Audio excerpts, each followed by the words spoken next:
Assalamualaikum warahmatullahi wabarakatuh. Perkenalkan, nama saya Putri Kamelia dari Prodi PJJ Manajemen Unsia. Di sini saya akan menjelaskan mengenai analisis digital marketing pada kesepakatan TikTok 15 triliun.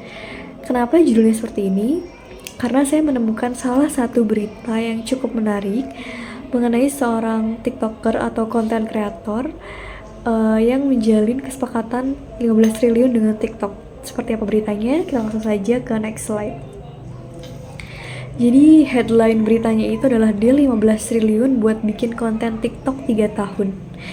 TikToker asal Senegal, Hebi Lim, melakukan transaksi senilai 900 juta US dollar atau setara dengan 15 triliun terkait perusahaannya. Ini jadi salah satu langkah monetisasi terbesar yang pernah dilakukan seorang konten creator. Ini adalah gambar dari Hebi Lim, konten creator tersebut, dan saya mendapatkan sumber dari berita ini yaitu CNBC Indonesia.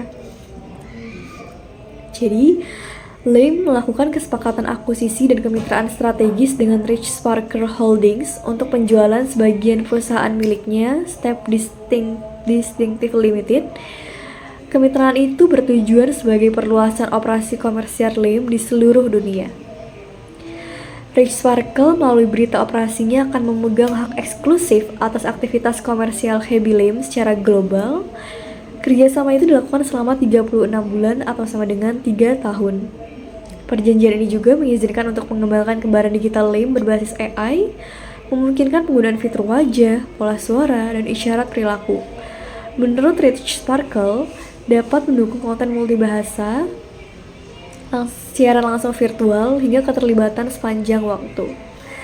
Jadi itu adalah dari berita yang saya dapat. Kemudian yang melatar belakanginya adalah perkembangan digital marketing mendorong kreator ekonomi. Jadi sering dengan perkembangannya digital marketing mendorong konten kreator itu meningkatkan ekonomi gitu, peningkatan ekonomi pada konten kreator. Kemudian TikTok juga menjadi platform pemasaran digital utama. Hebi Lim menggunakan platform TikTok sehingga yang melatar belakang ini juga TikTok menjadi platform pemasaran digital utama. Kemudian Hebi Lim juga menandatangani kesepakatan kurang lebih 15 triliun selama 3 tahun dan menunjukkan peran besar influencer dalam strategi pemasaran digital. Jadi hal ini tuh menunjukkan kalau misalnya peran seorang influencer atau konten kreator atau TikToker itu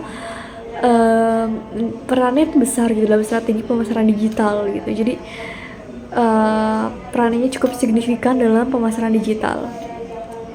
Nah, kemudian peran media sosial dan influencer marketing. Jadi lagi-lagi TikTok ini berperan sebagai media distribusi konten digital. Seperti yang kita ketahui, banyak konten-konten digital yang didistribusikan melalui TikTok gitu, melalui platform TikTok. Kemudian influencer atau KOL menjadi aktor utama pemasaran. Jadi digital marketing itu kurang pas rasanya kalau misalnya nggak ada influencer atau content creator yang menjadi aktor utama pemasaran tersebut. Kemudian personal branding kreator juga menjadi aset bisnis bernilai tinggi. Jadi menurut saya seorang content creator itu memang harus memiliki personal branding mereka tersendiri gitu, yang menjadi ciri khas mereka dan yang membedakan antara content creator lainnya gitu. Jadi personal branding itu jadi aset tersendiri bagi seorang content creator.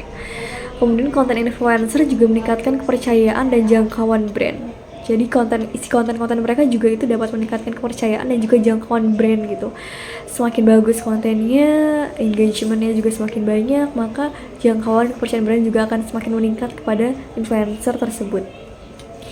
Nah, ini customer journey dan digital funnelnya.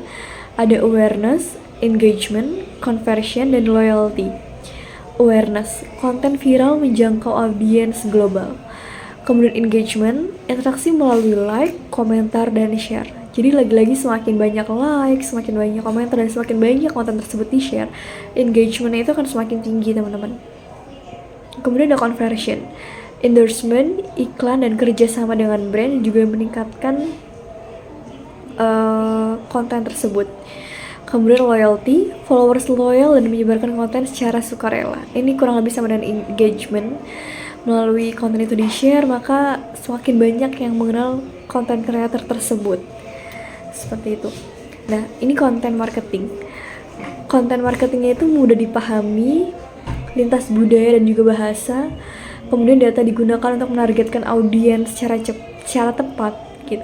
Dan TikTok memanfaatkan algoritma dan big data serta konten autentik, sederhana dan konsisten. Jadi pembuatan konten itu selain harus memperhatikan mudah dipahami atau tidak gitu, dapat dijangkau oleh seluruh kalangan atau tidak, kemudian target audiensnya juga harus tepat, dan kita juga harus konsisten gitu.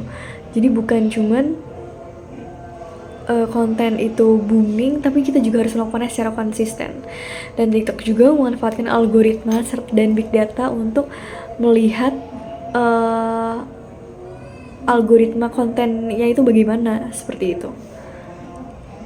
Ya. Dampak terhadap bisnis dan konsumen. Dampak terhadap bisnisnya, efisiensi biaya pemasaran, peningkatan jangkauan pasar global, dan peluang monetisasi baru. Jadi dampak digital marketing atau dengan adanya seorang influencer, content creator, atau tiktoker itu dapat mengefisiensi biaya pemasaran dan dapat meningkatkan jangkauan pasar global. Nah, dampak konsumennya itu lebih interaktif dan terlibat dalam keputusan pembelian yang dipengaruhi oleh influencer. Kemudian dampak terhadap masyarakatnya, munculnya profesi baru di bidang digital, pertumbuhan ekonomi kreatif, meningkatkan kreativitas masyarakat, tapi tantangannya juga persaingan konten dan ketergantungan media sosial. Jadi memang dampaknya itu ada positif dan juga negatifnya. Jadi munculnya profesi baru di bidang digital, tetapi negatifnya juga adanya persaingan konten dan ketergantungan terhadap media sosial, seperti itu.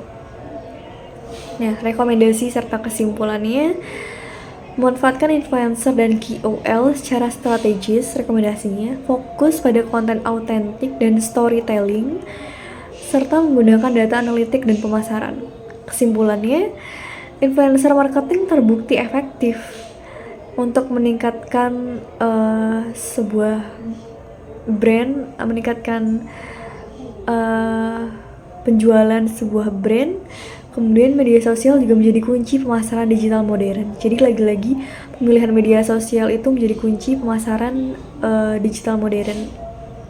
Kalau misalnya memang kontennya ingin video-video yang pendek, yang bisa beberapa detik atau beberapa menit sekali lihat gitu ya, itu bisa menggunakan TikTok. Tapi kalau misalnya dalam bentuk foto itu bisa menggunakan Instagram. Tapi kalau misalnya video panjang yang durasinya lama itu bisa menggunakan YouTube. Jadi media sosial itu menjadi kunci pemasaran digital, dan pemilihan media sosialnya pun harus dipilih secara tepat, seperti itu. Ya, mungkin sekian presentasi yang dapat saya sampaikan. Kurang lebihnya mohon maaf. Terima kasih. Wassalamualaikum warahmatullahi wabarakatuh.